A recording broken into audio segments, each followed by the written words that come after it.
Well, hello everyone, this is Jeff Clark with another unboxing video. It's a little bit after Christmas and this will be the last model I'll get to unbox in the year of 2017. This one I've been waiting on for about a month. I pre-ordered this from Collectible Jets, which is based in Massachusetts, and I've purchased a number of models from their organization there, and they generally do a pretty good job with getting stuff sent out, and their pricing is usually pretty good. So let's see what they've brought us today.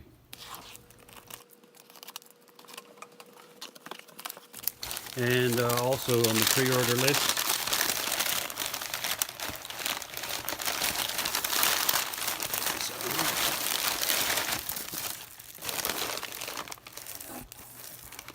I got the Southwest Airlines Missouri 1 737-700 because I live in Missouri, so I thought this would be kind of cool to have on the shelf. I haven't actually flown that one before. I fly Southwest all the time, but haven't had the chance to actually fly on that.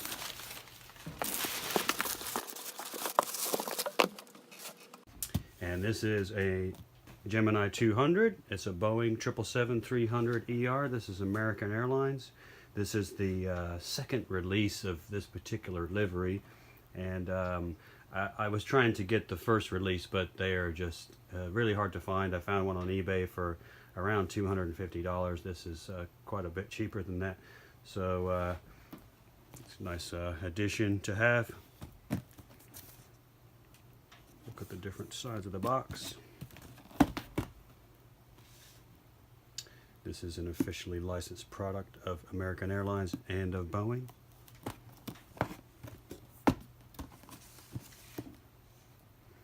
This model number is G2AAL 685. And I would say this is a pretty standard Gemini box, but it is the flip top box, so you can see the model inside there. And then we have a little bit of a story in the lid there.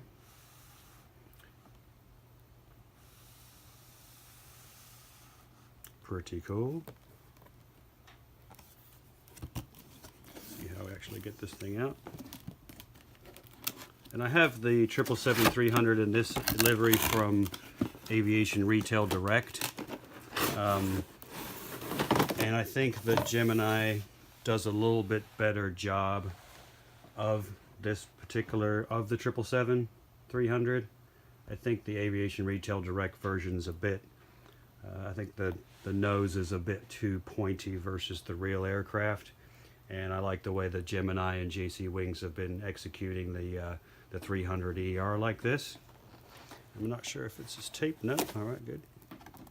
And notice this does have the plastic clamshell box. I haven't had much success with those in the past just because they can leave some marks on the model itself. I've had that happen with a Phoenix model before, but at least we do have this protective layer here, which should help us prevent that.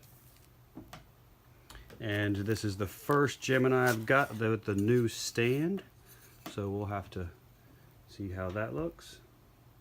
As you may have noticed, Gemini and JC Wings are starting to switch to this metal stand. JC Wings doesn't have the plates on them anymore, which is kind of a bummer.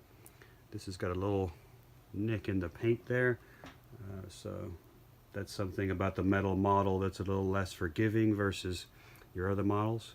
We do have our little pad here to protect the fuselage of the aircraft model when it is used on the stand. We have our gear, which we'll put those in. I always like using the gear because I think it looks much more interesting versus without the gear. And most of the model manufacturers seem to be, well, Gemini and JC Wings seem to be having those separate these days, so kind of interesting, different look. Let me give you a little bit of the background of American Airlines.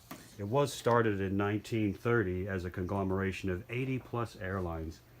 Two organizations, Robertson Aircraft Corporation and Colonial Air Transport, merged in 1929 to form the Aviation Corp. And then the airline became American Airways in 1930. Later on in 1934, American Airlines was actually formed from American Airways. In 2001, American Airlines took over TWA's routes, which really opened up this international route market to them, which they totally took advantage of, as they should have. And then in 2013, they merged with US Air, and that came to form the world's largest airline by fleet size. Their headquarters is in Fort Worth, Texas, and that is also one of their hubs. And they used to be headquartered in New York, which is currently the MetLife building, I think. Maybe that was the Pan Am. The Future Brand Company was the group that developed the current livery in 2013, and that was the first time there was actually a painted livery for American Airlines in their entire history. The fact that there was no paint was deemed to be more environmentally conscious because the aircraft weighed less and therefore used less fuel. And also individuals with the corporation felt that the polished livery was their preferred and nice trademark for their company. But later on in 2013, their employees voted to change the livery, and they have a blend of the American Eagle and the Stars and Stripes on this aircraft now. And it's the first time their livery's ever been painted. So the 777-300ER is the current flagship of American Airlines. They've got 20 of these, and I've got to fly on the 777-300ER a couple of times from Los Angeles to Sydney, Australia, and then also back. I flew on 732AN, N719AN on the way to Sydney, and then on the way back I flew N724AN. This registration is N719AN, and the serial number 41668. Line number is 1070 on this one. The first flight was on December 20th of 2012, and it was delivered January 28th of 2013. So it's coming up on about 5 years of age right now. So let's take a look.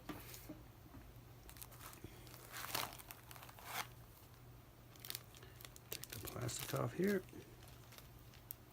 And then we also have the doors. If we so choose to not use the landing gear configuration, you can put these covers in their place to make it look a bit more streamlined in that configuration. So let's look at the port side of the aircraft here, left side. And I can tell already that I just like the nose of the Gemini jets much better. It just has a different kind of look to it. It's a bit stubbier. As I said, the Aviation Retail Direct was a bit too pointy and a little too elongated. So it's nice to actually have this one instead. Kind of do a comparison. I think the paintwork on this Gemini is has a little bit of a less of a metallic look versus the Aviation Retail Direct or the InFlight. So maybe I can put the two together and we'll kind of have a look and do some comparison there. So we have the radome cover. You can almost see the white marking of the radome cover, and then the cockpit windows. I do see the windshield wipers there too. Nicely done. And it's a really nice pinch point there just above the windows, the way that the aircraft is styled. It's a very neat looking plane. The 777 is one of my favorites to fly on. I do have a few upcoming trips, and I'll be taking 777s on those, although some of those will be the 200 variant, not the 300. The 300ER has 5 exit doors on each side of the fuselage, whereas the 200 has 4, and it's just a bit longer. So this aircraft, 224 feet in length, wingspan is 212 feet. That means this wing here is almost 100 feet. It's just amazing when you look out the window of a plane. It's very misleading how long that wing is, but as you know, you need plenty of lift when you want to lift something of this much weight. So we do have our pitot tubes and also some of our static ports, and then our L1 door. And American is part of the One World Alliance, so they do have their insignia there above or next to the L1 door. And this is the new Eagle and the new A that American has employed as their new trademark. So they've brought the Eagle from their original livery and brought it with them. It's a very iconic airline for the United States, and nice to see that they've sort of took that component with it.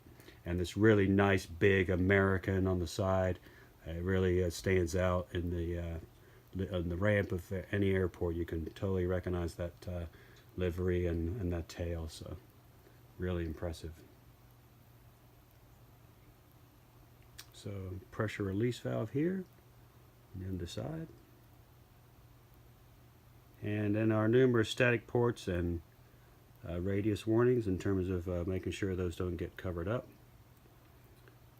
In this forward section of the aircraft, we have our first class section. There's only 4 seats in first class, so not a particularly, or excuse me, 8 seats in first class. There's a 1, 2, 1, 2 rows of those, so that's rows 1 through 2. And then a pretty extensive business class section in this forward part, which continues all the way through to the middle part of the aircraft, and they have 52 of the business class seats. And this aircraft also runs with a main cabin extra, which is their Economy Plus brand, and they have 48 of the main cabin extra, and then 202 of the regular economy class seats, which are essentially from about this 4th window all the way to the rear of the aircraft.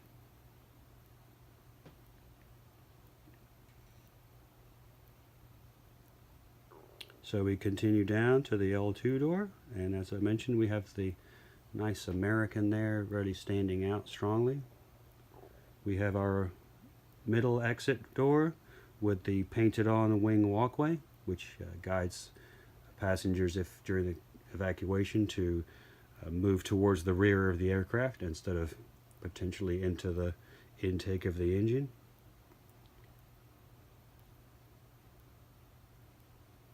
Then we have our registration and the U.S. flag. This American Airlines is a flag carrier of the United States. So we have our N719AN.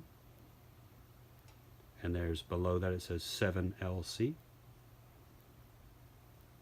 Then we have our other pressure release valve here. And the liveries of these new aircraft are really taking advantage of the tail. A lot of times in the past, the liveries only used the tail. They didn't actually utilize this area here, but it's nice to actually have a bit more of the plane brought in and really make full use of that item you have sticking up over 60 feet in the air. It's well worth utilizing to have your trademark on there. We got nice detail of the motion of the horizontal stabilizer. You can see on the upper surface of the horizontal stabilizer, you can see where the rotation point is for that, and also nicely done below, and also partly the track as well, which is a nice little feature there, a nice little bonus. Then on the tail, and this is actually a hole, the exhaust in previous models has just been a dark circle painted on, but this is actually a hole, so there's a 3-dimensional component there. So let's see if I can get a good look there.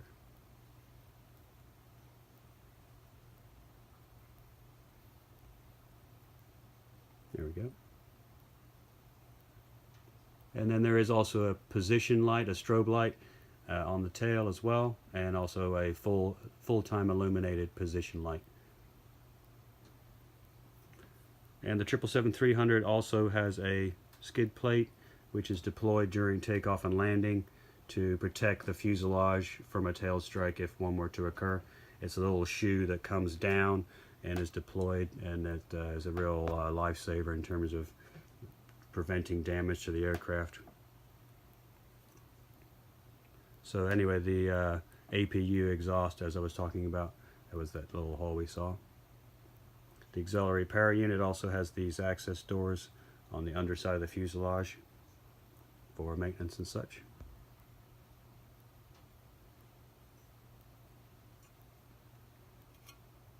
And then on the port side, or excuse me, the starboard side, you can see a little square here just by the vertical stabilizer.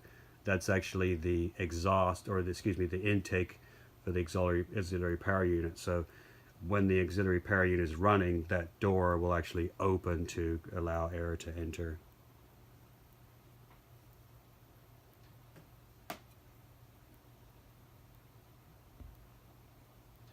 There's also a couple of illumination lights here on the horizontal stabilizer.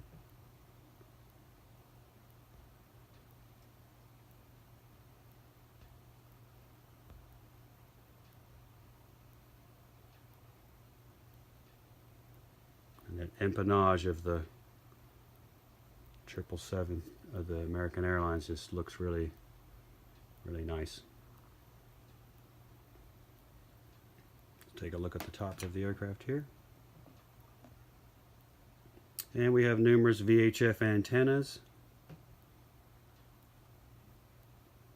Here is our Wi-Fi.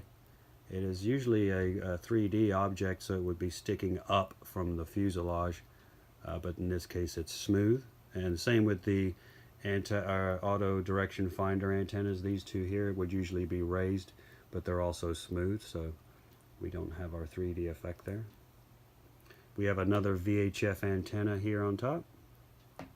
Then we have our satellite box for satellite communications, plus numerous antennas for the traffic collision avoidance system, distance measuring equipment, and backups for those. Then we also have the anti-collision beacon, which is a jewel, and it's also 3D, so it kind of sticks up a little bit. Really nice.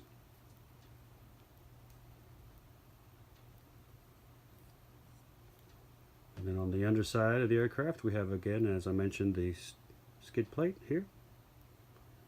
And we have, this is either a drain or it's a DME antenna, or probably anti-collision possibly. This is also a VHF antenna. They've been doing a really nice job of getting the little spiral painted on there. It's very hard to see, but it is a nice feature, and it's got to be really hard to paint that on there. We have the Gemini Jets label. This is the ram air turbine door, which will open up in times if there's no engine power. A small turbine can be deployed, which will generate power to keep the avionics of the aircraft operable, and it basically just hangs down and a little propeller turns in the wind. Then we have our gear doors, and they are grooved, so you have a little bit of a 3D look there. You can kind of maybe just sort of see how well that's done, but that's really nice to have that feature instead of it just being paint. These are exhaust ports for the air conditioning system, the hole for the stand, and then we also have the anti-collision beacon again on the lower side. And then back here you can see the numerous antennas that are also located on the bottom. As I said, this is the pressure release valve here.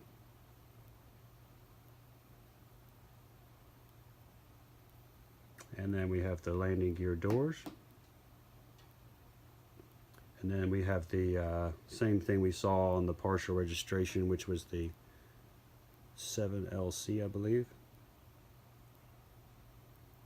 And then this little door that's in front of the landing gear is an access hole to the avionics bay below the cockpit. So the pilots can actually go through a door in the floor of the cockpit down into the avionics bay, and then deploy a ladder out of this hole and actually descend to the ground if they need to, assuming they're on the ground.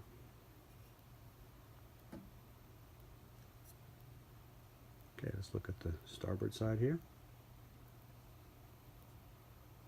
And the pitot tubes. We don't have a One World sticker on this side. I'm not sure if it's not on this particular livery, or if it's just been missed.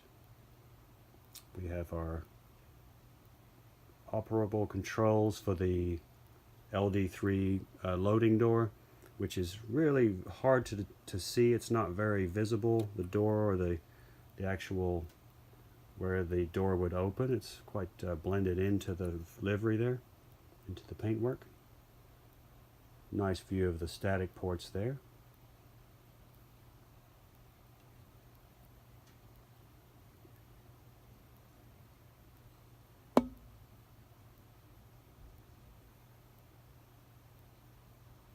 And we have our second cargo loading door here on the aft part of the fuselage.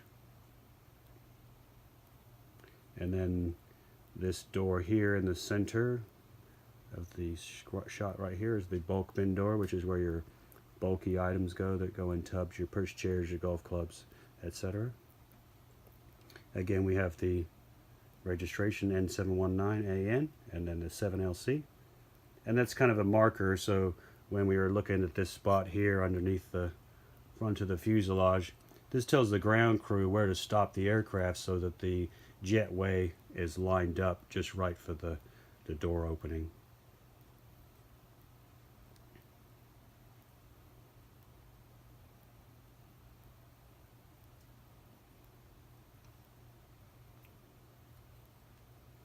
All right, let's look at these wings here.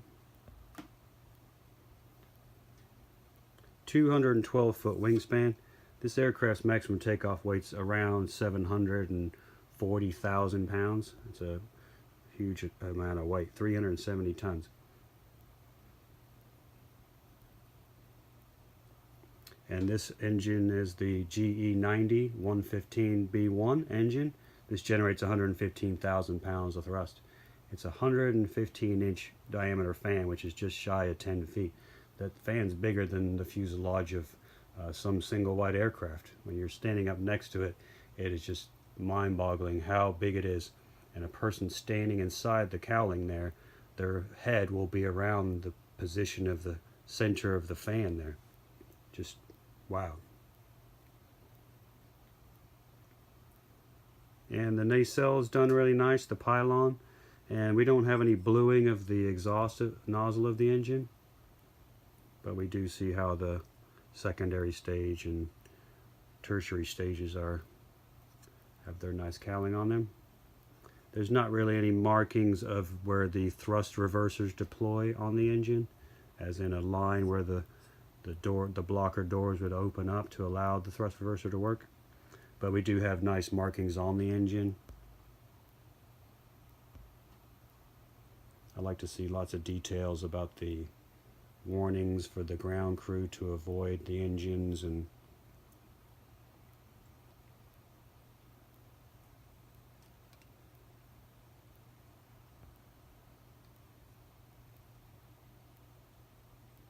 very nice. So as I mentioned, we do have our over the wing walkway.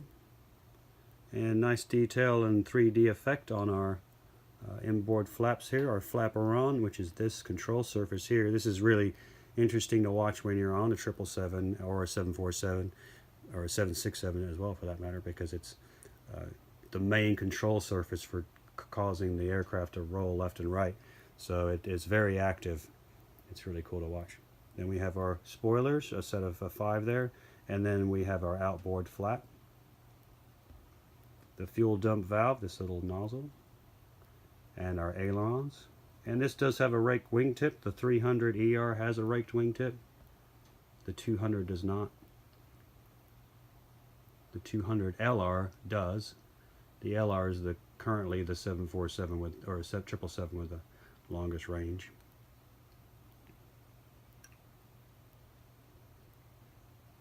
Same on the other side. Very nicely done. I don't see any defects there at all. Let's have a look at their wing tips here.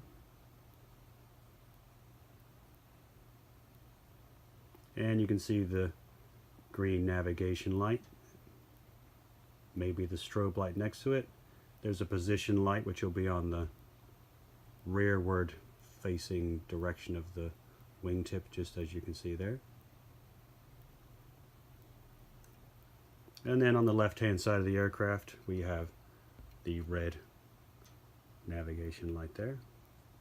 And these basically tell other aircraft which direction of travel the airplane is going.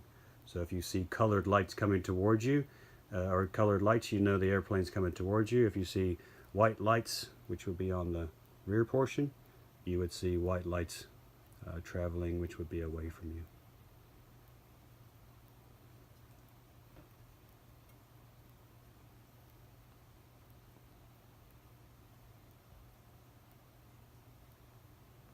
Well, I think it's time to get this gear on here and see how the model looks. Really nice, very impressed. I'm really liking the second issue model here. This is very nice looking. As I said, I think it's a little bit better done than the InFlight version. In terms of the JC wings comparison, that's a tough one because they're so close in terms of the way they look and the quality of the model. So I'll have to get my around the world release livery 777 from JC Wings and maybe see how they look against each other. But the 777 is one of my favorite aircraft just because it has that huge engine on there, and just the range capacity of this aircraft is just ability to carry that many people, almost 400 people, for a range of around 7,400 miles, nautical miles. That is a long way to go. All right, well, let's get the stand going and we'll see how she looks.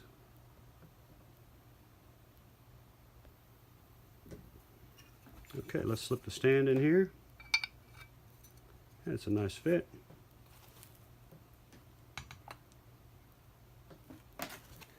One disadvantage of the new stand is that it doesn't allow the model owner to adjust the angle of attack of the model. You're pretty much just sort of stuck with where it's at. This doesn't have a great deal of angle on it, so it's kind of hard to make it have a true sort of landing type configuration. It's fairly close, but it's a little bit too flat to be in the landing position. In terms of its takeoff configuration, it definitely doesn't have enough pitch for that. So in terms of the way the flaps are positioned here, this is an in-flight position of the flaps configuration is. So with the gear on there and no flaps deployed, it doesn't exactly look correct. So that's something to keep in mind. Take a look at this landing gear before I put it on. You can really see the jewels in there. There's the taxi lights, and the landing lights are really sparkly, and it looks really nice. It really gives it a really good look, and I'm glad that the manufacturers are doing that a lot more these days.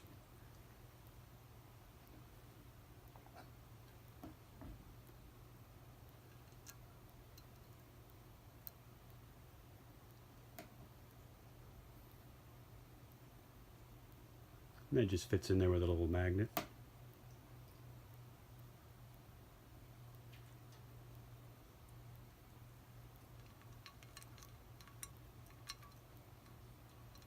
Oops.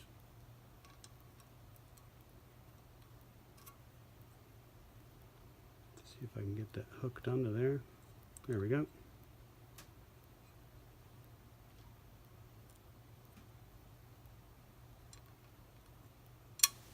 There we go. Looks nice, and these gear does roll somewhat. They're pretty snug. They do tilt. One interesting feature about the 300ER is that it has a small shock absorber on it. You can just maybe see there.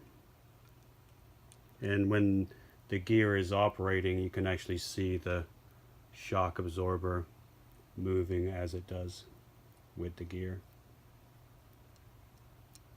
Really neat.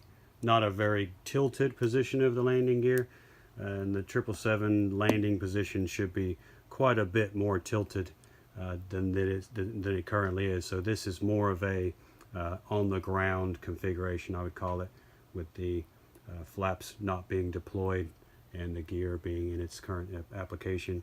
I've recently switched all my models from being on the stand to just sitting on a shelf in the cabinet. It allows me to get more models in there, and also because there's so many different styles of stands now, I don't want it to look awkward, so I'm just displaying all the models just sitting on the ground, which is actually, I kind of prefer it.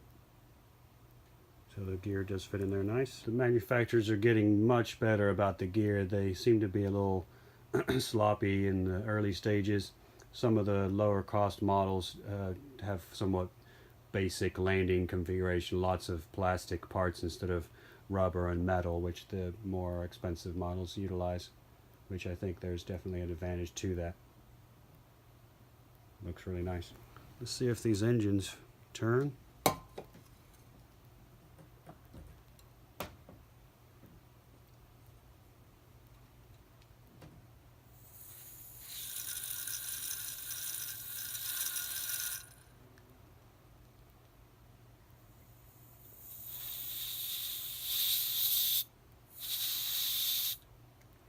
Looks like engine number 1's a little tough to get going there. Could be a little residue inside from the mold. Yeah, it's kind of, it wants to turn but not so hot. But at least they do spin. And the center of the fan is painted. They're going with a bit more of a disc style fan these days instead of actual fins. So the outside ring there actually is designed to hold the fins together, when typically that wouldn't be the case. I think it's wanting to take off, so that's why it keeps getting stuck. So overall, a really nice model. I love the livery. It's a very nice touch that American's done. As much as I did love the polished livery, I think that moving away from it was something that was going to have to happen at some time, and I think they've done a nice execution of it. So I think it looks really good and a great model to have. So if you fancy picking this one up, you probably should get one on the way real soon. They are a limited number of those being made, so I don't know if they're all sold out already. As I said, I got this in the pre-order phase from Collectible Jets, so I was assured of getting the model that way. It's definitely something to keep an eye out for. The 777, as I said, is just such an impressive and beautiful looking aircraft. It has a nice style to it. I think that is one thing. It's very a pleasant aircraft to look at. Again, you got those huge G90 engines on there, which make it look, when you just see those hanging off the side of the aircraft, you're like, man, that is a serious machine. And the G90 generates 115,000 pounds of thrust each. So that'll actually get this aircraft off the ground with one engine, should there be an emergency, fully loaded. Wow, it's a lot of power. One thing I do notice is there's landing lights and taxi lights in the nose gear, but not in the wing root. So you can see there, some of the Geminis are actually have a jewel there, but not in this case. So. But a great looking model. This is going to look great on the shelf, and good to have it. So I got a few more models coming. I got a High Fly A340 coming pretty soon, so stay tuned for that. Again, appreciate you watching these videos, and appreciate your comments and likes and thumbs up or subscriptions. Anything you can add will be great. Thanks again for watching.